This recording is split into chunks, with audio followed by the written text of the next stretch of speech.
నవరాత్రులు పూజలు అందుకున్న గణనాథులు గంగమ్మ ఒడికి చేరుకున్నారు. రాష్ట్రంలోనే సైబర్ పాఠాలు బోధించి ఆదర్శంగా నిలిచిన వినాయకుడికి ఘనంగా యువకిరణం స్పోర్ట్స్ అసోసియేషన్ సభ్యులు వీడ్కోలు పలికారు.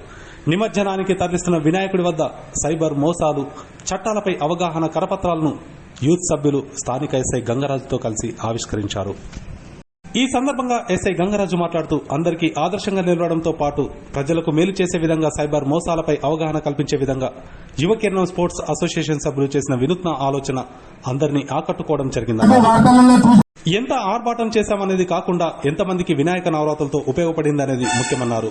సైబర్ మోసాలతో ఇటీవల చాలా మంది మోసపోవడం జరుగుతుందని, వాటిని అరికట్టేందుకు యూత్ సభ్యులు చేసిన వినూత్న ఆలోచన అభినందనీయమన్నారు. ఒక ఆదర్శవంతమైన గణేష్ మండపం ఏర్పాటు చేసినటువంటి ఈ అసోసియేషన్ సభ్యులందరికీ కూడా నా యొక్క హృదయపూర్వక ధన్యవాదాలు. ఇక్కడున్న అక్కా చెల్లెలు, అన్నతమ్ములందరికీ కూడా నా యొక్క నమస్కారం. అదేవిధంగా వినాయక నవరాత్రి ఉత్సవాల శుభాకాంక్షలు. మేము మీటింగ్ పెట్టినప్పుడు కూడా గణేష్ మండపాలకు సంబంధించినటువంటి ప్రోగ్రాం నిర్వహించినప్పుడు చాలా మంది కూడా చెప్పడం జరిగింది. మనం కార్యక్రమాలు చేస్తున్నాం కానీ ఎక్కడ కూడా ఆదర్శవంతమైనటువంటి ప్రోగ్రామ్స్ కానీ అవి చేయట్లేదు. అందులో భాగంగా ఒక ఆదర్శవంతమైనటువంటి ప్రోగ్రాం చేయడం, లైక్ ప్రకృతిని కాపాడే విధంగా మట్టి గణేష్ ను ఏర్పాటు చేసుకోవడం, మనం ఏర్పాటు చేసిన మండపం దగ్గర ఏదో ఒక నేర్చుకునే విధంగా అక్కడ ఏర్పాటు చేయడం, ఇట్లాంటి కార్యక్రమాలు చేయాలి అని చెప్పేసి చెప్పడం జరిగింది. అందులో ఒక గణేష్ చూశాను, శాస్త్రీ బొమ్మ దగ్గర ఉన్నది, ఈ మట్టి విగ్రహం ఒకటి ఏర్పాటు చేయడం జరిగింది.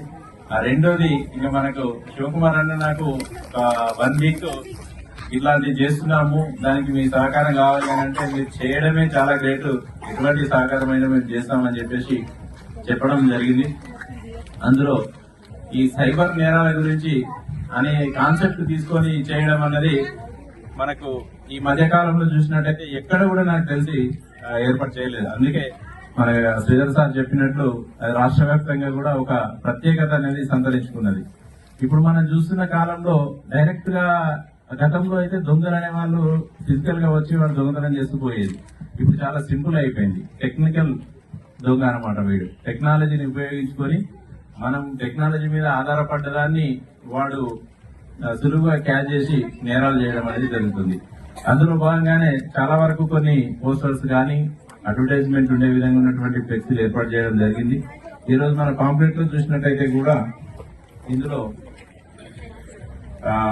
ఒక 4-5 రకాలు ఇచ్చిండు. కానీ ఇవే కాకుండా అసలు మోసం అనేది ఎన్ని రకాలుందో కూడా చెప్పలేని విధంగా జరుగుతుంది.